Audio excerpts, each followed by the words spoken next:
నమస్కారం సార్. నమస్తే. సార్, కవిత గారి ఆరోగ్యం బాగలేదని చెప్పేసి కేటీఆర్ గారు ఢిల్లీలో కన్నీళ్లు పెట్టుకున్నట్టుగా వార్తలైతే వినిపిస్తున్నాయి సార్. మరి నిజంగా ఆమె ఆరోగ్యం ఏ విధంగా ఉంది? అలాగే ఆయన కేటీఆర్ గారు అక్కడే ఉండి బెయిల్ మీద బయటకు తీసుకురావడానికి చాలా ప్రయత్నాలు చేస్తున్నారు అంటున్నారు కదా, మరి బయటకు వచ్చే అవకాశం ఏమన్నా కనిపిస్తుందా? యాక్చువల్గా నిన్న ఒక పరిణామం ఢిల్లీలో చోటు చేసుకునింది. అంటే లీగల్గా అదేంటంటే రౌస్ అవెన్యూ కోర్టులో ఈమె బెయిల్కి సంబంధించి విచారణ నిన్న జరిగింది. అయితే మళ్ళీ కోర్టు ఆగస్టు 5కి వాయిదా వేసేసింది. ఈమెకి బెయిల్ ఇప్పుడిప్పుడే వస్తుందని నమ్మకం అయితే లేదు. మామూలుగా అయితే ఈమెకి బెయిల్ ఏది గ్రౌండ్స్ మీద వీళ్ళు వేశారంటే డిఫాల్ట్ బెయిల్ అనే గ్రౌండ్స్ మీద వేశారు. డిఫాల్ట్ బెయిల్ అంటే అర్థమైందంటే మనకి ఇంతకుముందు సిఆర్పిసి, ఇప్పుడంటే బిఎన్ఎస్ఎస్ అనే దాన్ని మార్చేశారు, భారతీయ నాగరిక సురక్షా సంహిత. అప్పుడేమో సిఆర్పిసి, ఇదంతా కూడా సిఆర్పిసినే అప్లై అవుతుంది. ఎందుకంటే పాత కేసు కాబట్టి పాత కేసులకి ఐపీసీ సిఆర్పిసిలే అప్లై అవుతాయి అన్నమాట. జూలై 1 నుంచి మాత్రమే బిఎన్ఎస్ఎస్ అప్లై అవుతాయి.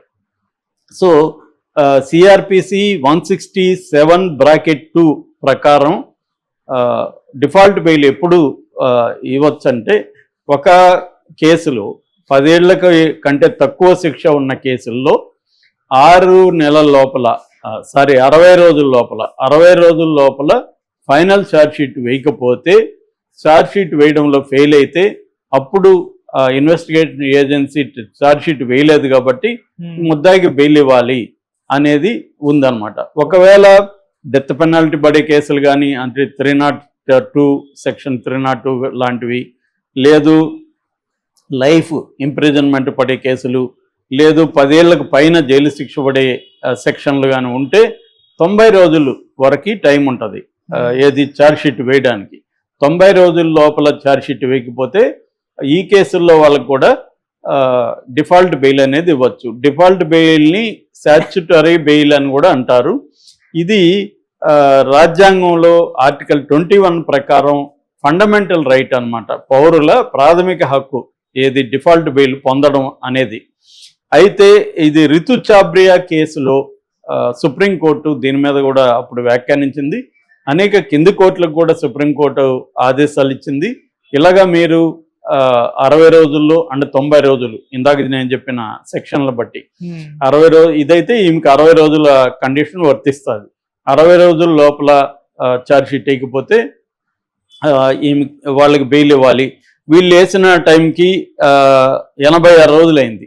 వీళ్ళు ఈ బెయిల్ పిటిషన్ వేసిన టైంకి 86 రోజులైంది. జూలై 6న వీళ్ళు వేశారు. జూలై 6 నాటికి ఈమెకి 86 రోజులైంది. ఇప్పుడైతే 4 months కంప్లీట్ అయిపోయింది ఈమె అరెస్ట్ అయ్యి. సో 86 రోజులైంది, ఛార్జ్షీట్ వేయలేదు కాబట్టి బెయిల్ ఇవ్వండి అనేది వీళ్ళ తరపున, కవిత తరపున ఆర్గ్యుమెంట్స్ వినిపించారు. కాకపోతే మనకి ఏంటంటే మనకున్న ఇండియాలో ఉన్న ప్రాబ్లం, చట్టం ఒకటి చెప్తుంది, ఆచరణలో వేరే ఉంటుంది. ఆచరణలో మళ్ళీ అదే చట్టం ఏం చెప్తుందంటే డిస్క్రిషనరీ పవర్ అనే ఒక పెద్ద వ్యవహారం నడుస్తుంది కోర్టులలో. డిస్క్రిషనరీ పవర్ అంటే ఇండివిజువల్ జడ్జిలను బట్టి ఆ జడ్జిలకి విచక్షణ అధికారం ఉంటుంది. వాళ్ళు నిర్ణయించుకోవచ్చు ఈ కండిషన్ దీనికి అప్లై చేయొచ్చా లేదా అని. చేయకూడదు అని వాళ్ళు అనుకుంటే ఎవడేం చేయలేదు. అందుకని ఇన్వెస్టిగేటివ్ ఏజెన్సీలు, సిబిఐ కానీ, ఈడీ కానీ, ఇతర ఇన్వెస్టిగేటివ్ ఏజెన్సీలు ఏం చేస్తుంటారంటే ఫైనల్ ఛార్జ్షీట్ వేయకుండా అనుబంధ ఛార్జ్షీట్లు వేస్తూ కాలం గడుపుతూ ఉంటారు ఈ కేసుల్లో.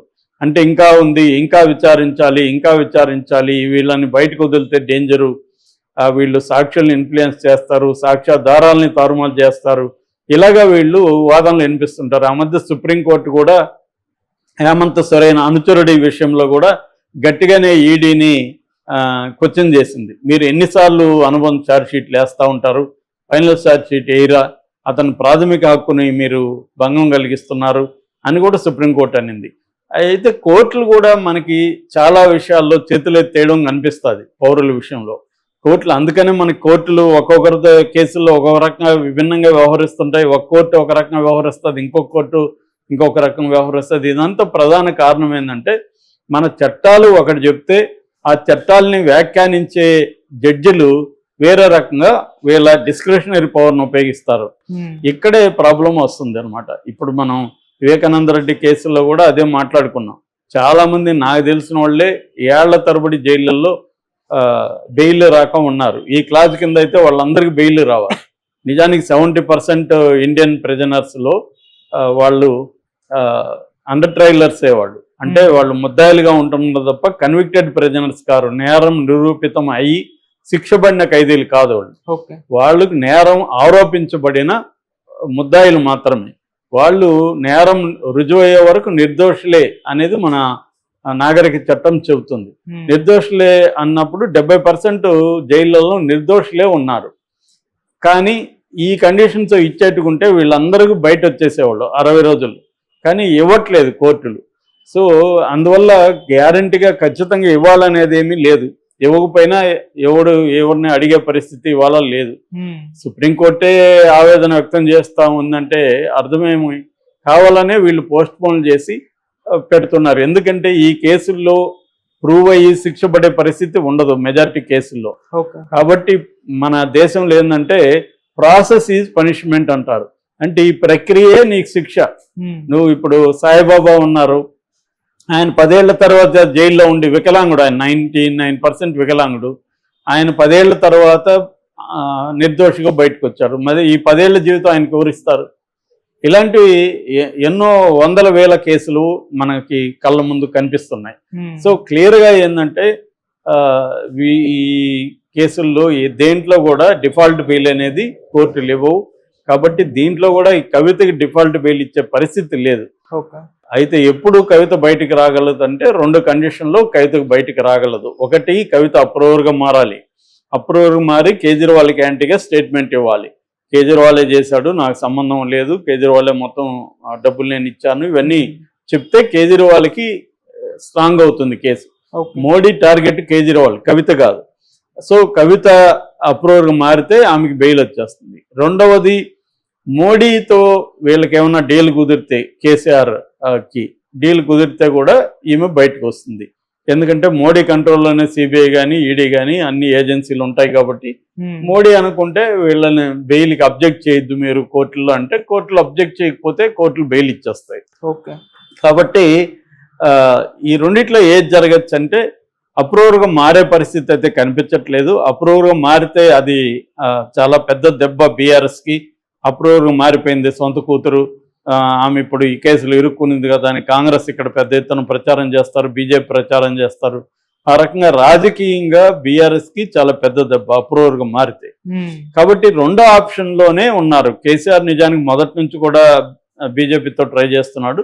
అయితే బీజేపీ ఇప్పుడు ఈ మధ్య కొంత ఓపెన్ చేసినట్టుగా డోర్స్ కనబడుతున్నాయి. ఎందుకంటే కేటీఆర్, హరీష్ రావు మాటికి ఢిల్లీకి వెళ్ళడం, ఆ మధ్య కూడా ఒక 10 రోజులు ఉండొచ్చారు, మళ్ళీ నిన్న కేటీఆర్ వెళ్ళాడు.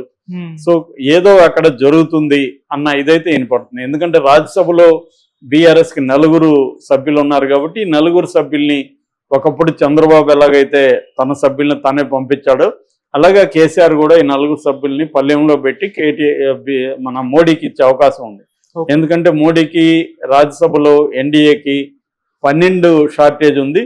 సో కొంత ఇప్పటి వరకు అయితే జగన్ సపోర్ట్ ఉంది మోడీకి. అయితే తన సొంత బలం పెంచుకోవాలని మోడీ ప్లాన్ చేస్తున్నాడు. అందులో భాగంగా ఇలాంటి వాళ్ళు వచ్చినప్పుడు మోడీకి ఉపయోగమే. ఆ రకంగా ఏమన్నా కవితకు బెయిల్ వచ్చే అవకాశం ఉంది. ఎందుకంటే ఆల్రెడీ 4 నెలలు అయిపోయింది. ఇప్పుడు బెయిల్ ఇవ్వడం వల్ల వాళ్ళకి వచ్చే నష్టం కూడా ఏం లేదు. సో ఈ రాజ్యసభలో మీరు తీసుకోండి అని ఒకటి. ఇక్కడ కూడా రేపు 2029లో 28 ఇక్కడైతే 28 ఎలక్షన్లలో బీఆర్ఎస్ లోపాయి గారిగా బీజేపీకి సపోర్ట్ గాని చేస్తానని హామీ ఇస్తే, లేదు ఎన్డీఏలో చేరతామని హామీ ఇస్తే కూడా అప్పుడు బీఆర్ఎస్ బీజేపీ ఇక్కడ కలిసి రేవంత్ రెడ్డిని ఓడించే కార్యక్రమం చేయొచ్చు. ఈ 2 కారణాల వల్ల కవితకు బెయిల్ వచ్చే అవకాశం అయితే ఉంది. నిన్న మాత్రం జైలుకి వెళ్ళాడు కేటీఆర్, వెళ్ళి ఆమెను చూశాడు. ఆమెకు గత 10 రోజులుగా హెల్త్ బాగాలేదు, ఆల్రెడీ మానసికంగా కూడా ఆమె బాగా కృంగిపోయి ఉంటుంది. 4 నెలలు జైలు జీవితం అనేది ఇట్స్ నాట్ ఎ జోక్. ముఖ్యంగా మహిళలకి, రెండోది కవిత స్థాయిలో ఉన్న వాళ్ళకి బయట అనేక కంఫర్ట్స్ ఉంటాయి. దానంతా అక్కడ ఎదుర్కోవడం అంత ఈజీ కాదు. అది మనం ఊహించలేము ఆ జీవితం ఎలా ఉంటుందని. జైల్లో ఉంటే కానీ అర్థం కాదు మీకు జైలు జీవితం ఎలా ఉంటుంది. సినిమాల్లో చూపించేది దానికి రియాలిటీకి ఏం సంబంధం ఉండదు. అనేక పద్ధతుల్లో హ్యూమిలియేషన్కి గురవుతుంటారు డైలీ. సో ఆ హ్యూమిలియేషన్ తట్టుకోవాలి, ఆ అసౌకర్యాలను భరించాలి, రెండోది ఎప్పుడు హోప్ లేకుండా ఉంటుంది, రోజు రోజు ఒక గండమే అది. సో అలాంటి పరిస్థితుల్లో ఆమె ఖచ్చితంగా నిన్న కన్నీళ్లు పెట్టుకుంటుంది.